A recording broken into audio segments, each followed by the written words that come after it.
Hello scholars, today we are learning how to use the very basics of Google Slides. So to get to Google Slides, sometimes it will be a link that's already attached in one of your assignments. So if there's a link attached in one of your assignments, you can just click that, or in Google Classroom, sometimes you will be given the Google Slides that you are supposed to work on.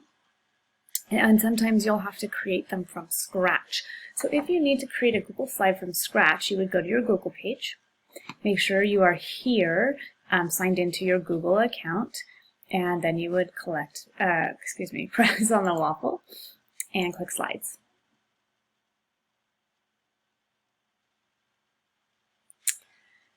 So here we are, and you can see some of the stuff I've been working on down there, but I'm going to choose a new presentation of blank. I like blank because it starts me from scratch.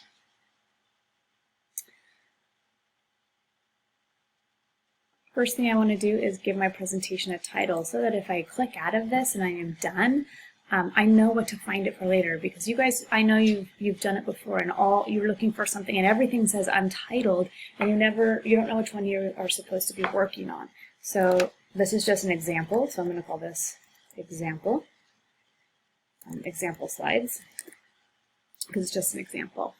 So this particular slide that we're starting with has a place for me to make my title. My first slide should almost always have a title and a name. So this is example slides by Mrs. Walrus. Oops.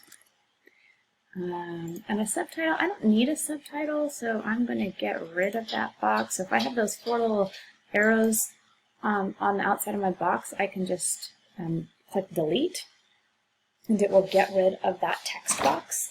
Okay, so now I know how to get rid of a text box, or if I want to get rid of, if I've imported a picture onto it and I decide I don't like it, I need those four little X's on the outline of the picture or the text box showing for me to be able to delete that item.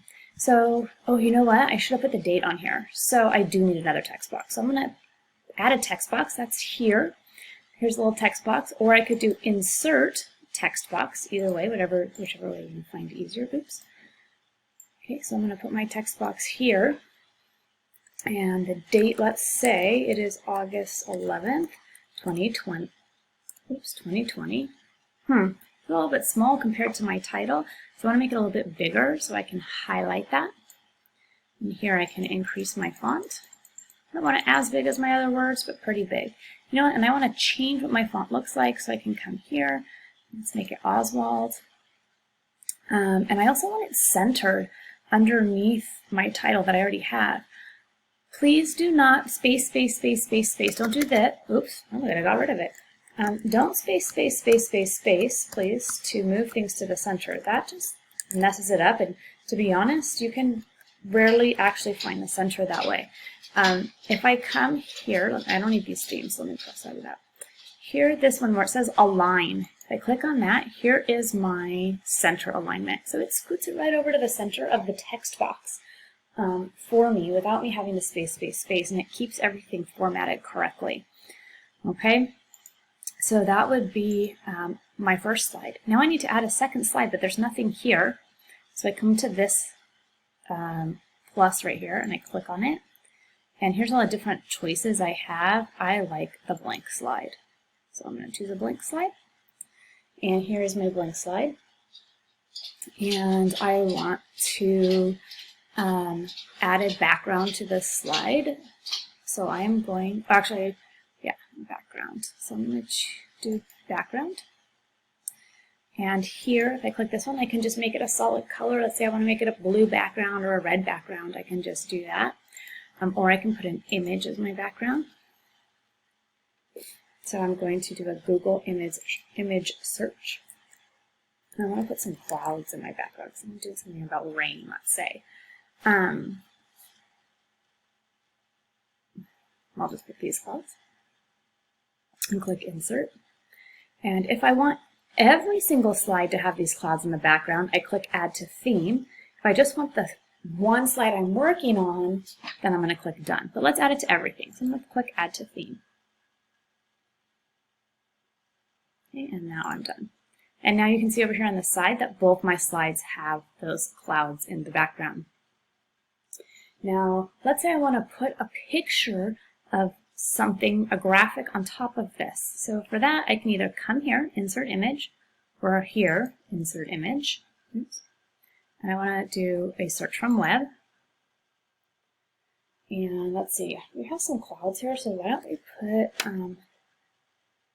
sun. Just a regular sun. Ooh. So to go with what I have here, I'm going to just make a cartoony sun. I think I like this one. Click it, click insert. Now that sun is way too big. When I'm sizing an image, I always want to do it from the corner. So I'm going to size that here. When I do it from the side or the top, look what happens. It makes it like skinny weird and changes the shape of it. So if I do it from the corner, it keeps the proportions accurate and it just shrinks it down rather than changing the way it looks. So if I don't like that, up here, this backwards arrow is undo. It'll undo the last thing I did. So look at, there it is. It's back to its shape. I did undo. So that's how you add an image. So let's see, we added a new slide. In this one, we changed the font and added a text box. Here we added a background and a graphic. I can also add a shape. Like let's say I want to show someone like talking in it. I could add this little graphic shape. Like I'm going to add like a bam, a boom bam kind of thing. Or let's say I want to put this under, I'm going to put it under my sun. So what if I move it over here with my sun? But I don't want it in front of my sun, I want it in back of my sun. So if I go to arrange the order, I want to send that to the back. There we go. Now it looks like it's kind of part of the sun or like a cloud back there. So if I have things stacked on top of each other, I want to get the blue square around it and I want to do arrange, and I can arrange the order. I can rotate it, so I could flip it around if I wanted. I guess you can't really tell that I flipped it there. I could turn it if I want. So there are lots of things I can do with on that. Up here, these right here are all of your tools for your font. So that can change your font color. This could fill in your shape. Let's fill in that shape here. It has a gray. Let's make it like the yellow that's from the sun. So it's like part of the sun. So I can do all of that stuff. It automatically saves to your drive up here. See, it says it was last edited and I'll say save up here. So on Google Slides, you don't have to worry about saving. Sometimes on our math assignments, you have to make a Google slide and share the link. In order to share the link, you would click share and click down here, get a link, copy link. Don't share it to me, don't type in my name because that takes it to my email. I just want it on the document. So I would copy link. I remember earlier when we did Vocalroo, or when we do Vocalroo, we'll do that too. And so that gives me a link, I can paste it somewhere. You don't have to share it. That's for a math assignment, just so you guys have a heads up on that. You would copy the link from there. If this was given to you in a Google Classroom assignment already, you don't have to share it. It automatically comes to me when you submit or turn in your assignment. This will automatically come to me. So you don't have to worry about sharing it unless the directions ask you to share a link. Okay? I think that's the basics of Google Slides, and we'll see you next time.